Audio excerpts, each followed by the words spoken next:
Yo, what's going on, family? This your boy Big Mike right back at you with Make a Buck with a Truck podcast. And this morning, I just wanted to kind of talk to y'all about companies that are taking advantage of drivers. So you got these companies out here, and they'll tell you, well, come lease and own a truck for no money down. You know what I'm saying? Or they'll tell you, you can come rent our truck with no equipment. And on the back of the truck, back of the trailer, they got a big orange sign that says $2,500, no equipment needed. $2,500 plus a week, no equipment needed, bring home, and got this big number on there. Well, guess what? They're lying. They're lying to you. I have friends who went there and drove there, and we're finding that they're lying and there's no transparency whatsoever. And they tell you this, but what they don't tell you is that they're renting the trucks from Penske. You're paying the truck rental, but they're taking 15 cents per mile, and that's empty and loaded miles. So they want you to send in the odometer on a Monday, from Monday to Monday, send you to send in the odometer. So you're paying odometer miles, where they're paying you household good miles. Everybody knows if you're in the trucking industry, you get paid from zip code to zip code, but they're taking that 15 cent per mile based for your maintenance for your truck, based off of the odometer miles. So if you think about that, Penske only charges 10 cents a mile. So that means that they're taking an extra 5 cents a mile. All right? There's something for you to think about. So that's part of the money that they're taking. And then there's no transparency whatsoever. They send you the load, tell you from where it goes to where it goes. They're dispatching for you, but you don't ever get to see a rate confirmation. You don't ever get to see the rate con. So you don't know whether or not the load, they're telling you that the load pays $1,500 when it might pay $1,800. I'm saying everybody's taking from the truck driver. The broker gets his part. The dispatcher gets their part, which they rightfully should because they do a lot of back end work. And the company gets its part, the percentage, and they're cutting the loads. You know what I'm saying? I can't say for sure that they are, but we do know that there leaves a perception of no transparency, says that you have an opportunity to take from me. So I sent my buddy a rate con so he can be able to show them what it looks like.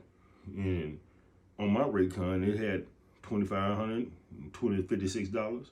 Then on the side, it had plus fuel. And fuel was $344, $344 added onto the load plus fuel.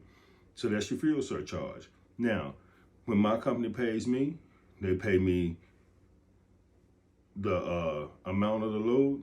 They take a percentage, 13% of that, and then they pay me the fuel surcharge, which is separate. I get all of that, okay? Now, I sent him, I looked it up online and sent it to him, where it's not right to do that, and some of the guys had even went in, did further research and showed where it's actually illegal to do that, because that fuel surcharge is for the driver, it's for the truck, it's not for the company to take a percentage of, and that's what they're doing. Now, I fell into that situation when I worked for another company. They took a percentage of your total, okay, when the fuel surcharge belonged to us as drivers, okay, where we pay for the fuel, that's who the fuel surcharge goes to. The company's not paying for the fuel.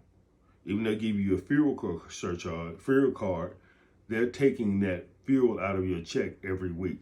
So therefore, you are paying for that fuel. So younger guys out there, younger drivers, you want to become entrepreneurs, you want to become a truck owner, don't fall for that. Okay, if they tell you they take a certain percentage of your fuel surcharge, you pull up the regulation, show it to them where it's not right, then guess what? If they want to persist to do that, if that's their normal practices, you can believe if they start stealing from you, they're going to keep stealing from you. Okay? So just want to kind of put that out there and let y'all know. And I'll call their names MD Global. You know what I'm saying? The MD Global is real small on the truck, but then, or written on the side of the door, and this big orange sign is in the back of their trailers. You know what I'm saying? Now, don't get it twisted. I'm not prejudiced whatsoever, because I have children. I was in the military. My oldest two children are half German. So, but these are foreigners, okay? And they're coming over here, they're creating these companies, and they're cutting and stealing from us as drivers. Whether you be foreign or domestic, they're still stealing. You can be from Russia or wherever you're from, and they're still stealing from you just like they're stealing from us because they feel like you don't know any better. Okay, so but when you start to bring them aware of what's going on, now they want to kind of blackball you or don't want you to drive for them no more because you call them on their bull crap. And when you go in and you do the Google reviews, some kind of way they're removing the Google reviews. All the ones that are bad, all the reviews you see are good. If you go to a site on Google and all the reviews are good, then guess what? They're taking the bad ones off. Because there's no site where everybody gets 100% good reviews. There's not. Okay? And we're going to test the process because my buddy gonna leave them a review, and I don't think they're gonna like it. Okay, so we're gonna test the process on that. And if we don't go back 2 or 3 months from now and we don't see that review, yeah, I'm gonna blast them. I'm gonna blast them all over everywhere. Another one is Super Ego. You know what I'm saying? Super Ego, you pay for everything. You rent the trailer, the whole nine. I talked to one guy. He rented a trailer. Now he did. Can't say that he really did his due diligence, but he blew a tire the first day he rented the trailer. He rented the trailer and they made him pay for the tires. Or he rented the trailer and had 2 or 3 bad tires on it. He told him about it. He goes out and runs a run and he had to replace the trailer tires and they made him pay for it. They took it out of his settlement. He went 4 weeks without a check. So if he went 4 weeks without a check, what does that tell you? That means they ain't making no money. You know what I'm saying? When the average truck driver is supposed to make at least $5,000 a week. At least. You know what I'm saying? Now, we do have to be careful when you start to lease purchase a truck. You need to be mindful of the whole process.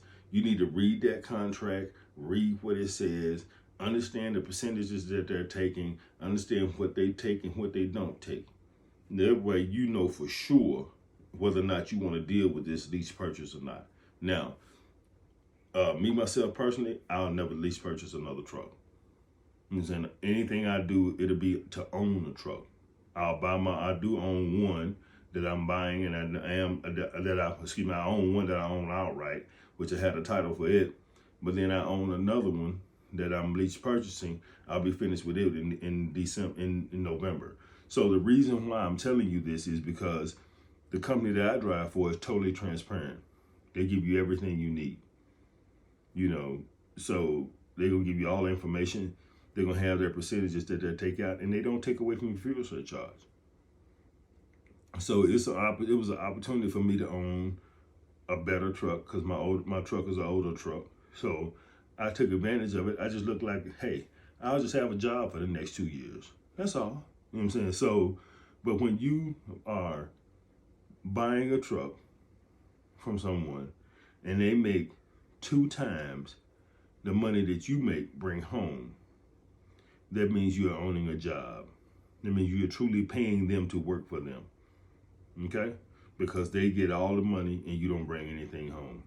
Now, my experiences with lease purchasing a truck, whatever that truck makes after the truck note, fuel, insurances, if you're renting a trailer, it still comes out to about 50% of what that truck made that you bring home. Okay? Because most of the companies that are good companies that lease purchase trucks, they're not trying to take everything that you own. You know. So I did hear about Hurricane, you know what I'm saying, and they're supposed to be fairly okay. You know, they got some pretty trucks, you know. Prime has pretty trucks. But you have to remember that you got somebody else's destiny in your hand when you do this. Hurricane is running coast to coast, New York to California. So if that's what you want to do, and you want to stay out there like that, and you want to run hard like that, that might be a good company for you to check out. You know, hadn't talked to anyone who's renting a truck from them. I will be doing some, going back to what I originally know, which is doing truck stop interviews. So I'll be interviewing some guys from the truck stop, and you'll get the opportunity for them to explain to you what Hurricane does. But I just want to put this out here so you know to stay away from Super Ego, MD Global. I'll call their names because I'm not lying on them. You know what I'm saying? The opportunity for them both not to be transparent is out there. They won't send you a rate confirmation. Okay? When a person, that's a red flag for me. If you won't give me a rate confirmation, that presents the opportunity for you to steal from me. You know what I'm saying? And it's just the truth. So, some guys say they do okay with Super Ego, some guys say they don't. But my friend that drove for them, he said, nah, he don't do well at all. He didn't do well at all with them. He said they wanted to put 45,000 pounds on your truck, at least 4 or 5 days a week. You can't run like that. Your truck can't handle that. I'm saying now I do it personally because I haul steel and flatbed. But at least 1 or 2 of my trips, I bring cans back from Nashville, which weigh 8,900 pounds. Or I carry a load that's 15,000, 16,000 pounds. And those kind of loads you need for your truck to get some rest. So just kind of give you a heads up on what's going on out here in the trucking industry. Now, to explain your fuel, okay?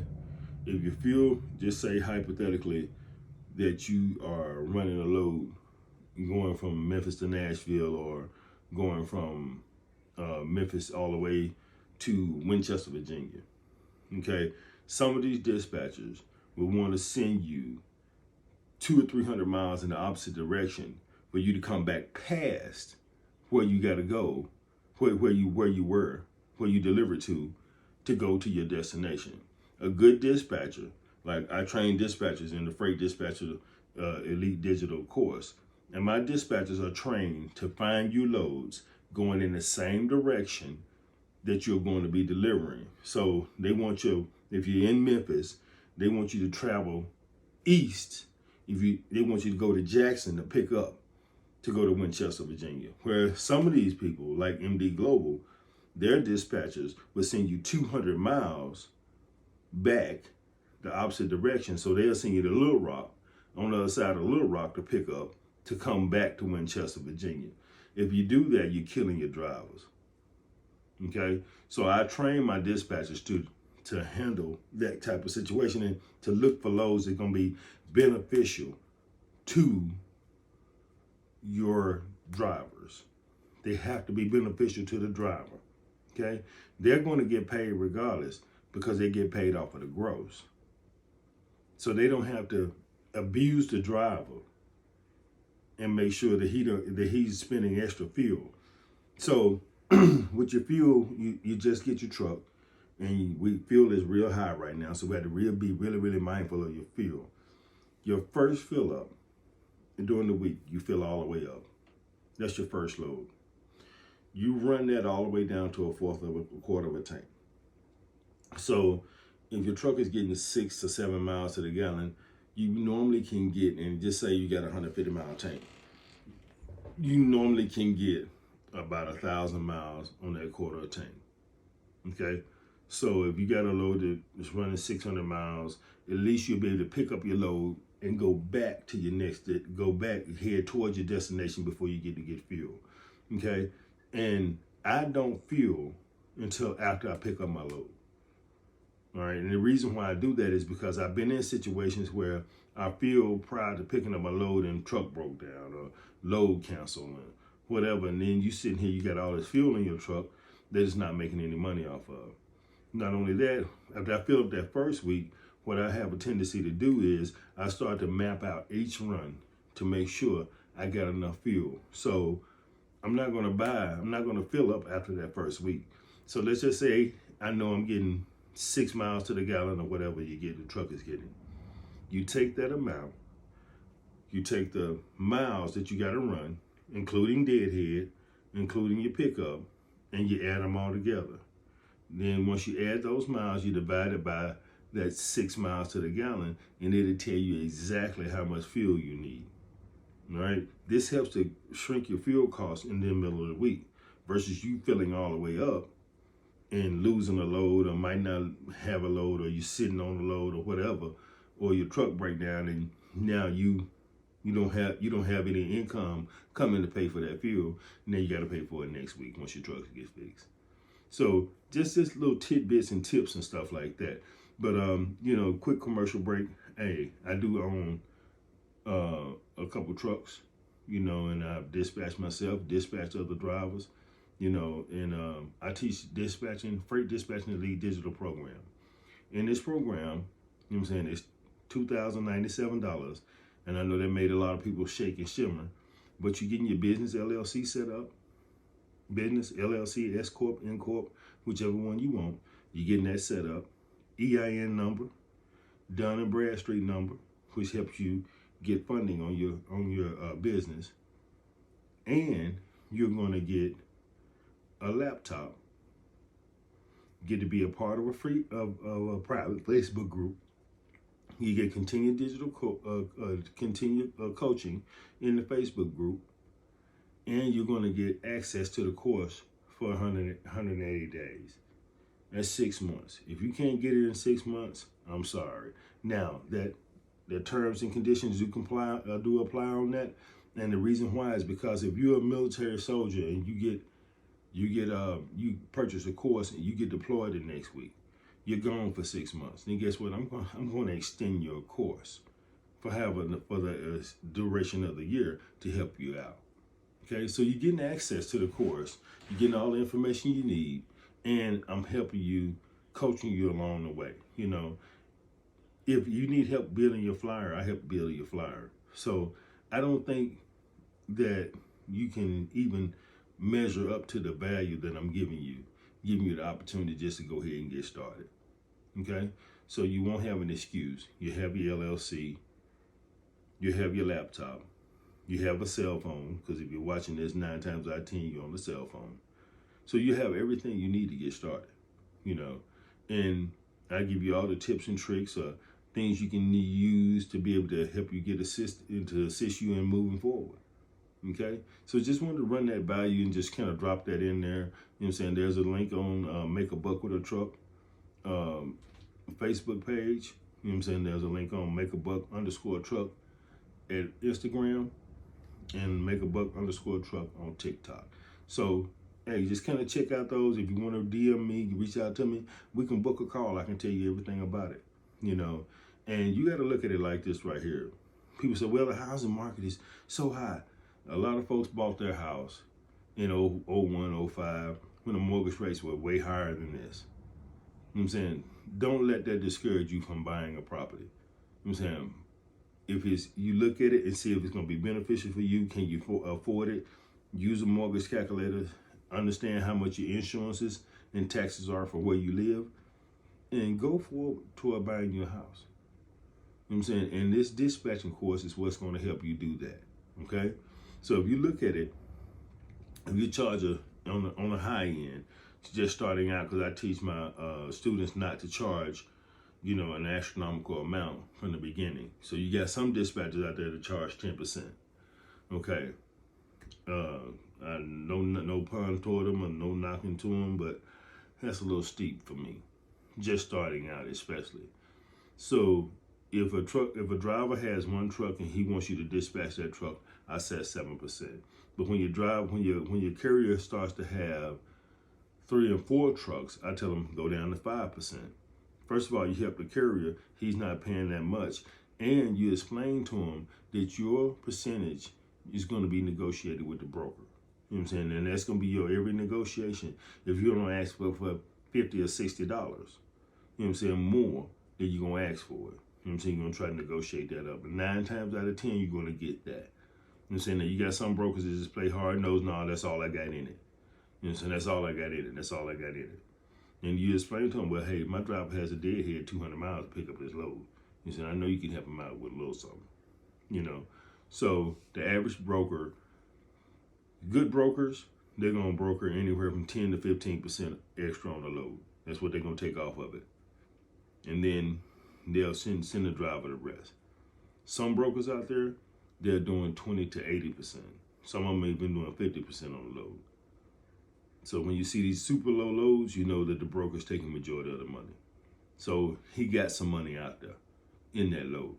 You know what I'm saying? It's your job to negotiate a percentage off of that for your courier. And normally you try to negotiate your percentage off of the load. So I'm telling you that to talk to my drivers, to talk to my carriers, to talk to my dispatchers. This is how you handle your business. If you do this, be good to the drivers, be good to your carriers, and guess what? They'll continue to work with you, and word of mouth will spread your business. And once you get ready to scale your business, I got a super duper play that'll help you out. Okay, so I put that in the private Facebook group.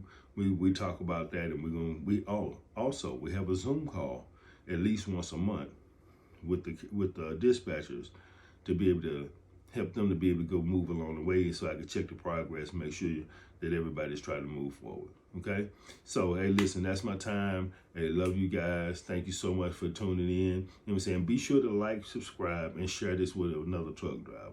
You know what I'm saying? I'm just putting this information out here so you can make a buck with a doggone truck. You know what I'm saying? This your boy Big Mike, and we out.